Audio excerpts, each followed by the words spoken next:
அமைச்சர் உதயநிதி ஸ்டாலினின் சனாதன வழக்கில் உச்சநீதிமன்றம் ஒரு பரபரப்பான முடிவு எடுத்திருக்காங்க. அது மட்டும் இல்லாமல் உதயநிதி ஸ்டாலின் அவர்களுக்கு கடுமையாக எச்சரிக்கையும் விடுத்திருக்காங்க.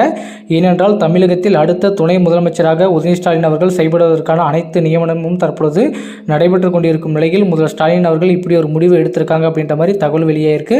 அதனைத் தொடர்ந்து உச்சநீதிமன்றத்தில் இவருடைய சனாதன வழக்கு விசாரணை நடைபெற்றுக் கொண்டிருக்கும் நிலையில் இதுவரைக்குமே நீதிமன்றத்தில் ஆஜராகாத உதயநிதி ஸ்டாலின் அவர்களுக்கு ஏன் இந்த துணை முதலமைச்சர் பதவி வழங்க வேண்டும், அதுக்கான காரணம் என்ன என்பதை நீதிமன்றம் விளக்கமாக கேட்டிருக்காங்க. அதனைத் தொடர்ந்து உதயநிதி ஸ்டாலின் அவர்கள் ஏற்கனவே அமைச்சர் பதவியில் இருக்கக்கூடாதுன்னு தான் இந்த வழக்கை போட்டிருக்காங்க.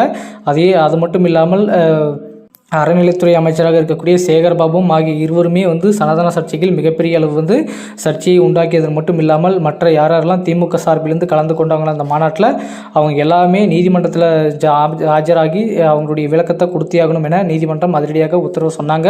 ஆனால் இதுவரைக்குமே அந்த தரப்பிலிருந்து எதுவுமே கண்டுக்காமல் இருப்பதற்கான காரணம் இது வரைக்குமே விளக்கமும் கொடுக்கல.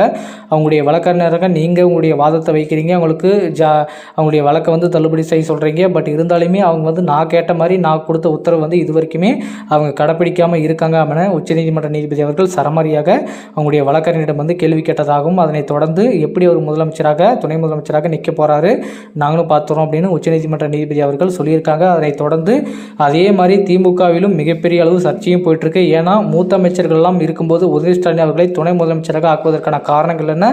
இப்போதான் அவர் அரசியல் பயணத்தை தொடங்கி இன்னும் 2-3 ஆண்டுகள் தான் ஆகிறது. அதுக்குள்ள அவருக்கு துணை முதலமைச்சரான பதவியை வழங்குவதற்கு மிகப்பெரிய ஒரு ஏமாற்றத்தை மூத்த அமைச்சர்களுக்கு முதல்வர் ஸ்டாலின் அவர்கள் கொடுத்திருக்காரு. ஏன்னா ஜனவரி 28ஆம் தேதிக்குள்ள இந்த நியமனம் நடைபெறும்.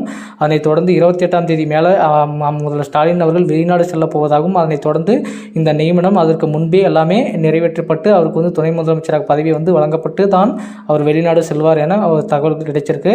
நேற்று இந்த தகவல் தான் ரொம்பவே வைரலாக போயிட்டு இருந்துச்சு. அதனைத் தொடர்ந்து மூத்த அமைச்சர்கள் எல்லாம் ஆலோசனை கூட்டத்தை ஏற்படுத்தி தற்பொழுது தீவிரமாக ஆலோசனை செஞ்சுட்டு வந்துட்டு இருக்காங்க.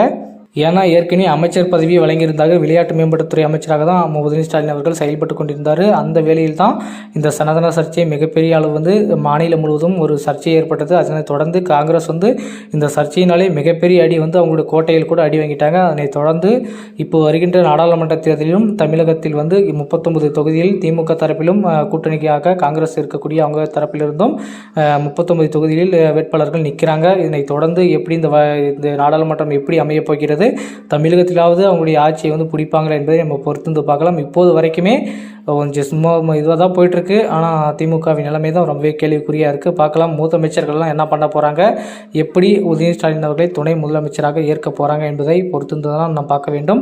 இதுக்கான நியமனம் கூடிய விரைவில் வரப்போகிறது.